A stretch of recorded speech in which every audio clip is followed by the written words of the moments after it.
IG guys, ayan. Hindi ko na kaya. Kailangan ko nang mag-move. Kasi sumakit ng leg ko kakaiga. Nagka-stiff neck. Nagka-stiff neck na yata pati. Yung bang tipong hindi ka na talaga makatulog dahil nasobrang ka na sa tulog. Akalain mo ba namang ilang araw na ako dito sa lugar na to eh. Itong transportation ko ang load na to 6 na araw. Akalain mo yung delivery appointment niya ang haba-haba. Nakakaumay. Wow! Hindi ko alam kung kailan ako makakawin. Baka abutin ako ng 1 buwan dito. Nakakaumay din.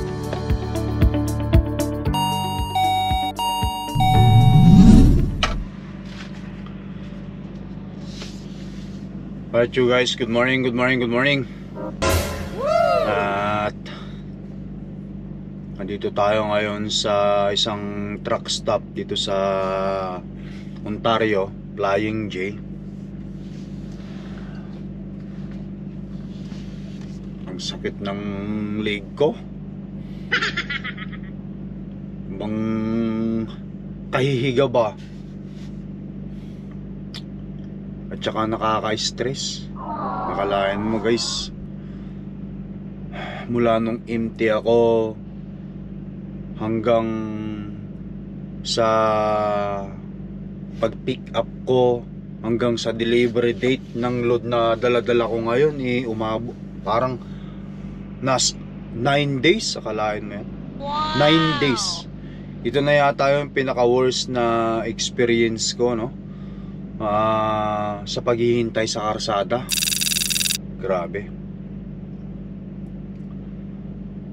Sa mga previous video vlog natin, nakita nyo naman galing tayo ng Nova Scotia.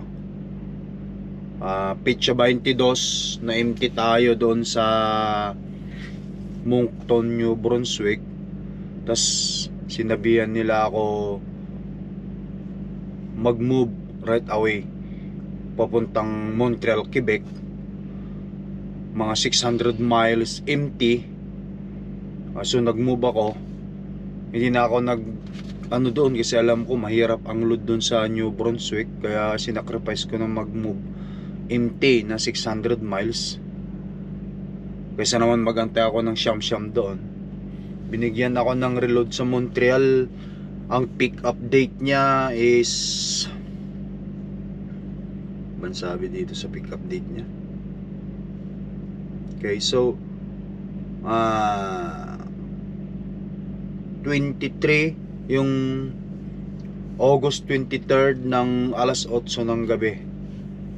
So dumating na ako doon ng 22 pa lang. Nakarating na ako doon sa Montreal ng gabi ng 22. Kinaumagaan pa ng gabi ako nakapag-pick up. Then nung nakapag-pick up ako, nag-move ako sa truck stop na to. Kasi ang delivery appointment nito sa Kentucky guys, sa pitcha 29 pa. Akalain mo yan?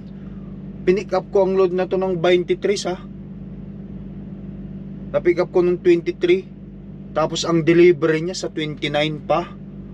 Ilang araw? 23, 24, 25, 26, 27, 29, 6 days. 6 days na ganito. Wala. Sumakit na yung leg ko kakahiga. Hindi ka na nga halos makatulog eh. Kasi nga wala ka ng wala ka ng ibang wala ka ng ibang ginawa dito kundi humiga. Sabi ko, grabe naman, sabi ko.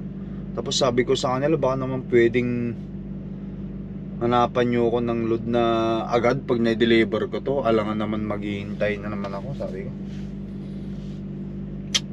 Nakakainip. Ito na yung pinaka-worst experience ko.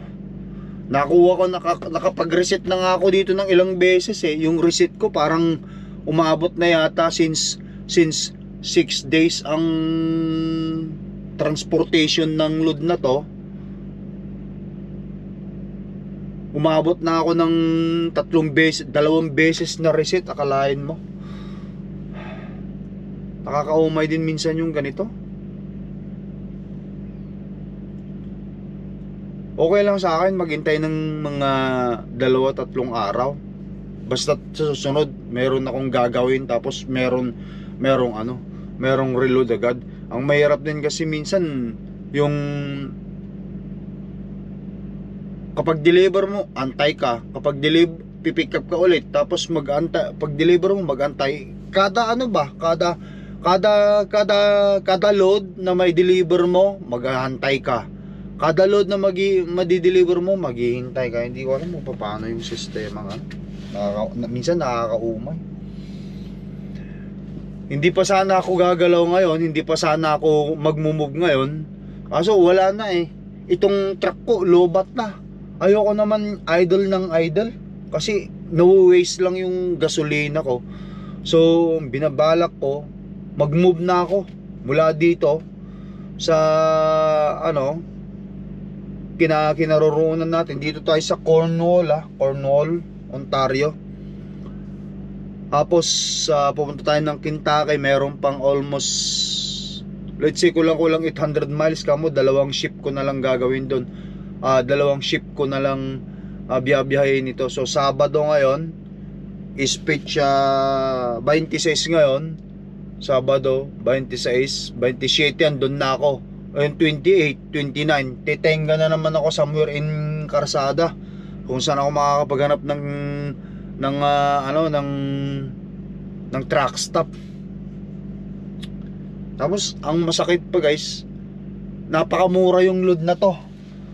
Hindi worth it kung tutusin. Wala silang mahanap na load eh. Hindi ko alam kung kailan ako makakawin. Baka abutin ako ng 1 buwan dito. Nakakaumay din. Okay, pero kailangan kong mag-move para mag-charge ng battery itong truck ko. Pang sa ganun makaluto ko ng gusto ko, makapagsabaw ako. So guys, inspeksyonin muna natin ang truck at pagkatapos kunin ko yung ko doon, yung AC ko, tapos lumarga na tayo. Ay nako. Alright.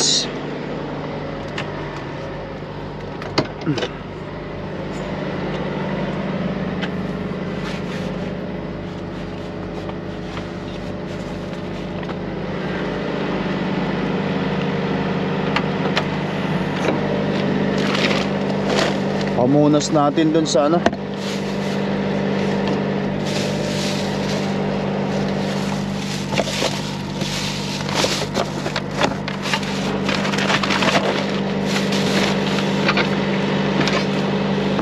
pati yung towel ko nagkakawala. Saan ko kayo nilagay? Ay nako.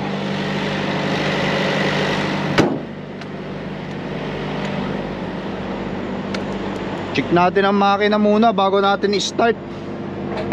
Langis kung kailangan natin mag-refill.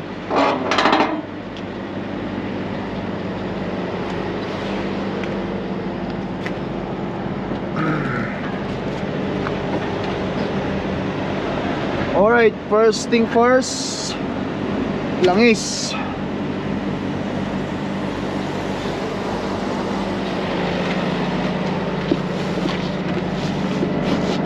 Holy crap. Pamunas ko rito.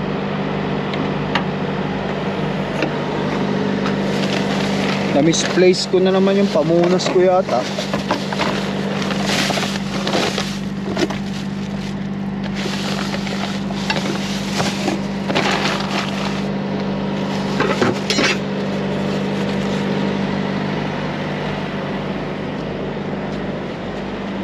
Baka makabili na lang ako ng ibang pamunas ko.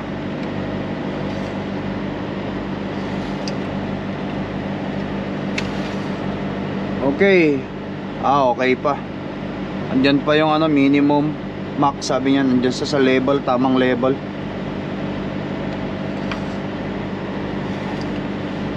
Bago kasi natin dulad nito. Yan guys.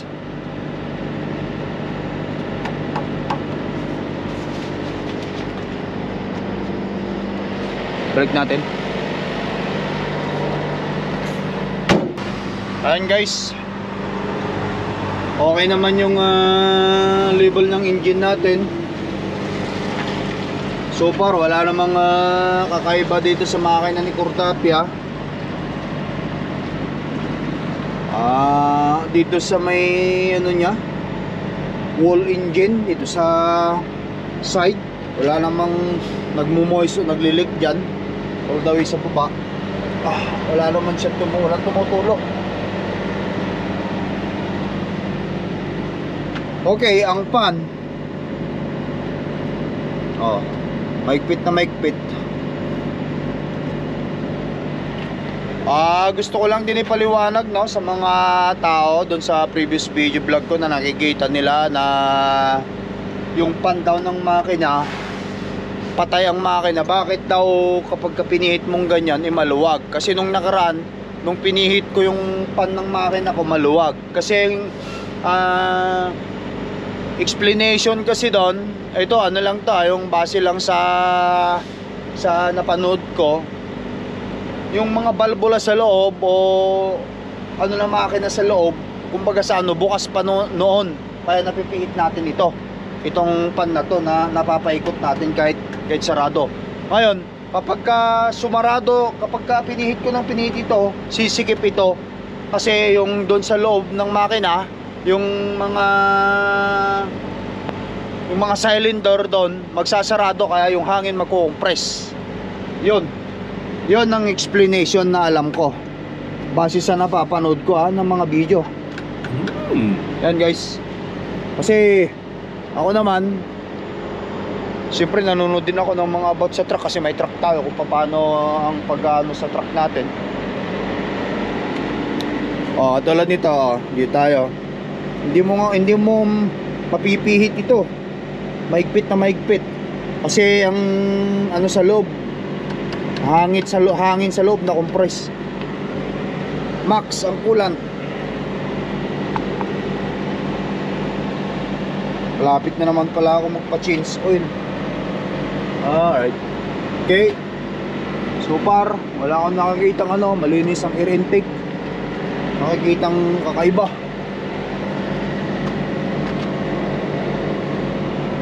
Okay, sa ilalim walang tagas ng langis. Moving on here.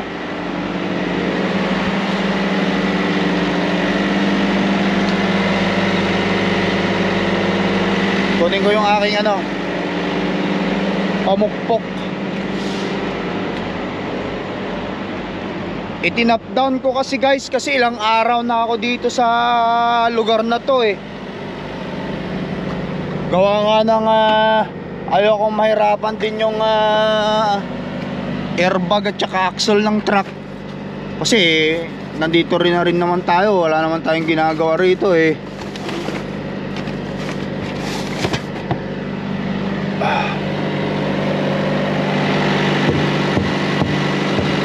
Tapos atrasan ko na lang.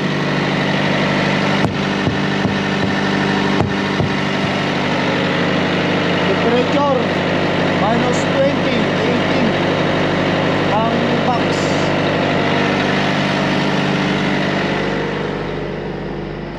Isang ikot at pagkatapos atrasan natin. Gasolina, malapit na maubos kasi hindi humihinto ito Kailangan ko pagasolinahan to, 1/4 na lang pala. Oh my G, kailangan ko siyang pagasolinahan kasi minus 20 ba naman ang temperature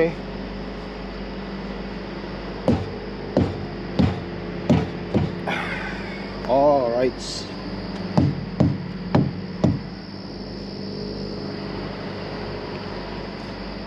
Ayan guys, parang ang sakit talaga ng leg ko. Nasobrahan sa kakahiga rito. Kalahin mo ba naman umabot tayo ng halos 6 na araw sa transportation ng load na to. Nainip lang ako kasi itong truck ko hindi na talaga gagana. Kailangan ng ma-charge ang battery, sealed. Ay nako.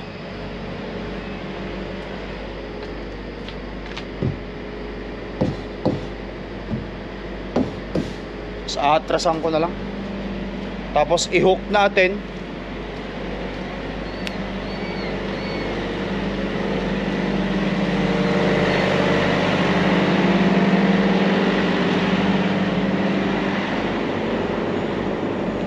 Maraming nakapark ha.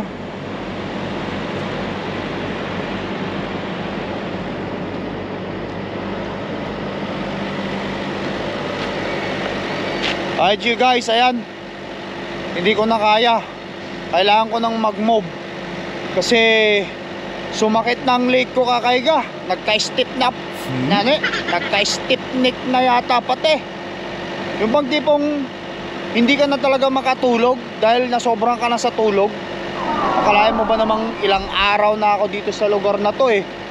Itong transportation ko ang load na to 6 na araw. Akalain mo yung delivery appointment niya ang haba-haba. Nakakaumay. Wow! Baka muna.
Ayan guys, so nakita nyo 45 hours ako nandito. Ibig sabihin 2 araw na ako dito. Sa 29 pa, mayroon pang 4 na araw. I mean 26, 27, 3 araw pa bago yung delivery ano nito. Hindi ko na kaya, kailangan ko nang mag-move. So ilagay ko ng sarili ko ng free trip.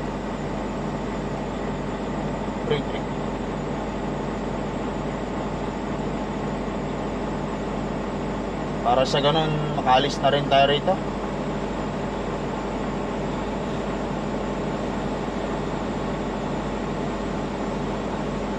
Okay nga lang sana kung nasa bahay ako guys, na kahit abutin pa ako ng 1 linggo doon, at least nasa pamilya ka. Pero dito sa ganitong klase nako, patay tayo, patay. Tawabay natin.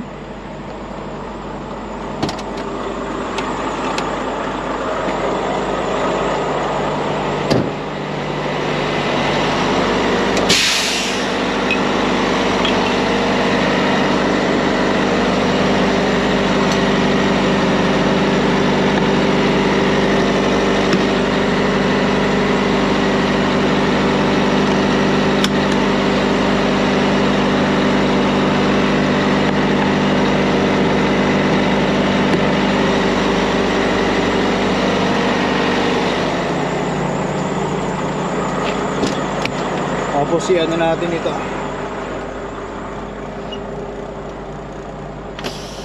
para magkarga ng hangin.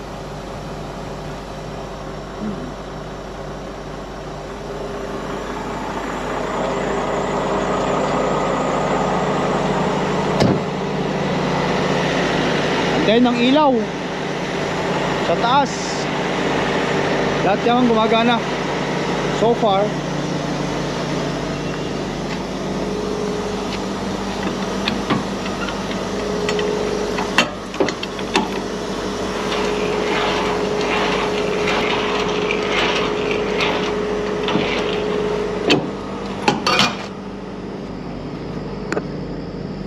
ilaw.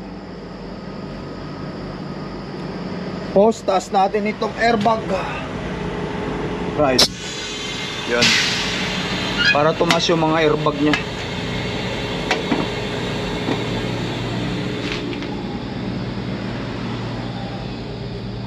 Mag-activate yung ABS niya rito. Mayroon naman yatang ano sa ABS na to. Ay nako, markdown ko na lang doon yan. Silaw dito, mga ilaw sa taas. Make sure natin gumagana. Hirap pa dito, baka mamaya makapak pa tayo ng tayo. Kasi yung mga pit ng mga ibang truck dyan tumatay sa may damuhan.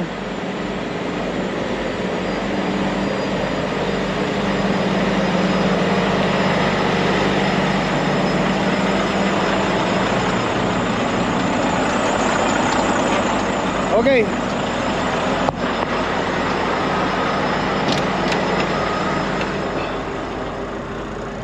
Alright you guys, tara.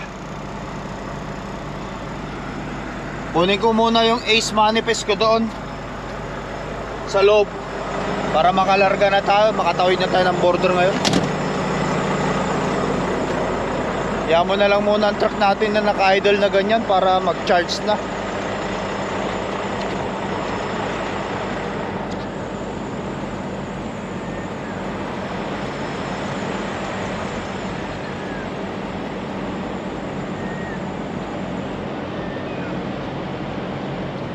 Tulog pa sila.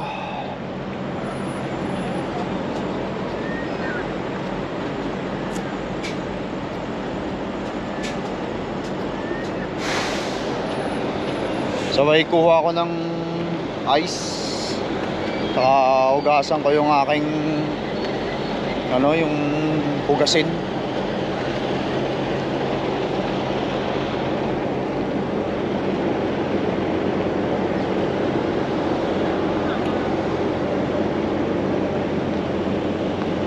Ay, ay, ay.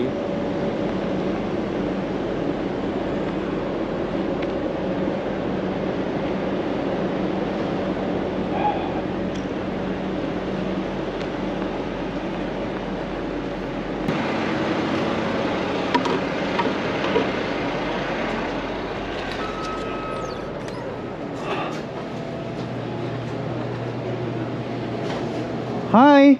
Hi. Good morning. The fax mo may AC here. It's 2 pages. This one? Nestor's the name? Oh yeah. Also Alexandra Bay, New York. Okay. How much is it? $4.50. Okay, paying in my card here. Or just insert at the bottom. Thank you. Can I get a receipt, please? Yeah. Thank you. Just put right chair and just gonna grab it. I'm just gonna wash this first. Okay. Thank you.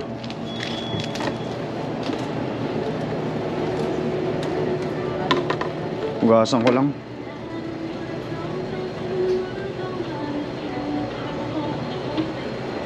Hugas ng kamay.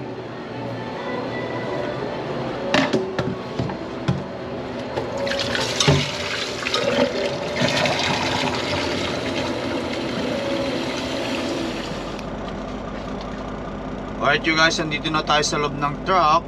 Nakuha ko na yung mga papeles ko, ACE at saka yung isang papel na intermediate delivery, sabi nito. Meron pang entry delivery, immediate delivery na ibinigay dito. Samantalang delivery nito from now 26, 27, 28, 9 days, 4 days pa. Alayin mo yan. But anyway, magmumove na ako guys. Kailangan ko nang mag-move para mag-charge naman itong truck natin, para makapagluto ko ng gusto kong kainin. May mga noodles ako dyan, di ko maluto-luto dahil kailangan kong mag-idle. Sayang din yung gasolina.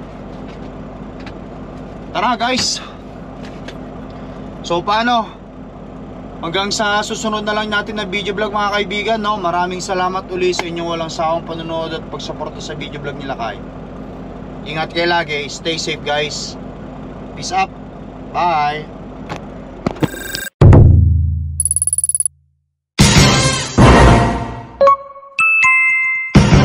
Lakay Pinoy Tracker.